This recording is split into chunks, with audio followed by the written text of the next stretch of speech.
Hello and welcome everybody, my name is Chun here, and today I'm bringing you a gameplay which I thought I'd already brought you, but I can't find any trace of it on my channel at all, and I did a commentary on something that was changing my life, or at least I planned to. I mean, I can't remember. Anyway, the gameplay, so the story behind this, and I remember this, I've definitely done this, this might be a case of deja vu. It feels weird, but I know I've done this video before, I'm pretty sure I have. Anyway, the video is me and my brother were teaming up to face some people on World at War.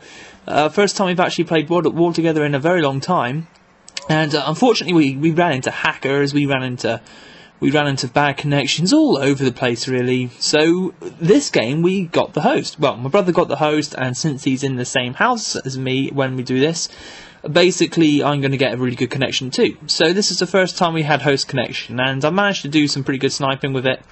This and that, and just it was just generally a pretty nice game, and it felt like a little bit of I'm trying to think of the right word, not payback. I mean, it felt like swings and roundabouts. I guess that's the right one. Yeah, swings and roundabouts. Swings and roundabouts. That's what it was. So that's the game. Today's topic. I might as well do the topic that I thought I already have done, and it's something that I think. Now, I'm trying to think. I know I've declared I like tennis before. I'm trying to think. I have done. It was in Fun Fact Fridays. I put up a video of me hitting a ball and intending it to go like high in the air, but then sort of land just on the other side of the net. And instead, it sort of just went flying, I guess. Well, it did go flying. Actually, I might put that on the end of this video. Actually, you know what? No, I won't. It's Fun Fact Friday's large theme. That's the video that I'm talking about. But I'm trying to think. What was it I talked about in this? I know I've done this video before. It's just so strange. I just can't. Maybe I accidentally deleted it without meaning to before I uploaded. I don't know. Anyway, I think I talked about tennis, you know, and how I sort of started doing it. So. Basically, the thought is that, you know, everybody should have something in life that they do that's, you know, physical activity. And for me, that had been nothing for a long time. I've basically done, well, nothing, really. And now I've basically bought a tennis racket. It's a Wilson's 110 endorsed by Federer. And it's got his name on the racket too, the Swiss.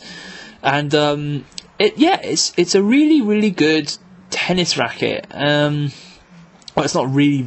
It's not like it's a pro racket. It's just really good for the price. You know, most pro rackets. Look at this.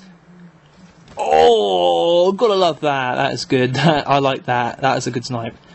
Just getting shot at. Oh no, close range, and then get a good sort of quick scope. It's quite quick. Anyway, the racket, yeah, so I've got it endorsed by the Swiss, and basically most pro rackets are like 200 to 300 quid. That's that's a general price bracket that I saw them advertised for. So I was just like, that's not good. I don't want to get one for 200 quid. I'm not a pro yet. I will be at some point, and I was just like, oh. Fuck this guy, fuck ex-Badman, and fuck all of them. And by the way, I do not. Yeah, I definitely said this before. I do not endorse their opinions of fucking Xbox. I do have. I have Forza Motorsport 4, and you will see it on my channel that I have Forza Motorsport 4. I have the Xbox 360. I do not endorse that. Anyway, so the racket, yeah. I bought the racket that I got for about 20 quid. And that's including postage and packaging. And that is a really good price, particularly for the racket we've got. It's got a very generous sweet spot to it. It's got a nice 110 square inch head, and it's got Roger Federer written on it, which is awesome, because that's all that's important in a tennis racket. Look at that flying fucktard. Anyway, so basically, we started playing tennis, and I've talked about my racket now. And so I've played about 4 times now for like maybe 2-3 hours a piece, and I can now sort of get it to the point where I can rely on my serve, and I can sort of hit returns. Some of them a bit better than others. Still a bit inconsistent with my returns, but definitely in terms of serving, I can, if I want to, I can pretty much nearly always hit it in now, and that's important. Because if you don't serve it in, you don't stand a chance of getting a point.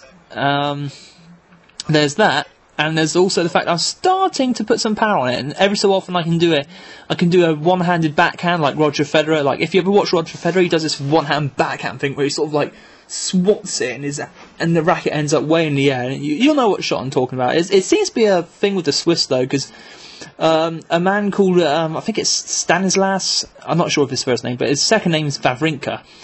He does exactly the same type of shot, not as well as Roger Federer, because, well, nobody can do anything as well as Roger Federer. He is the best there ever will be, probably, in terms of tennis.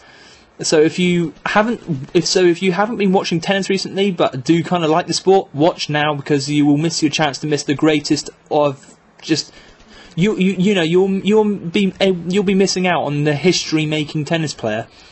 He already has made the history. Now you've just got the only chance for you to still see him whilst he's like in his sort of, he's past his prime a bit. But the reason why I'm telling you all this is because it kind of relates to gaming in a way, and it's going to have to be quick what I here. But it sort of relates to gaming in the sense that gaming can be physical.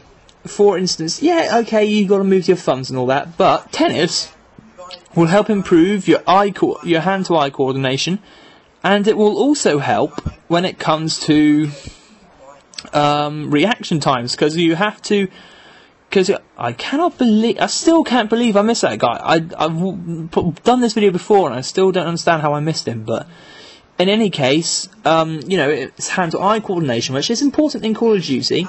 And reaction times, because you have to react quite quickly to the other person's return, so you can position yourself, plant your feet correctly, and pick the right shot for you.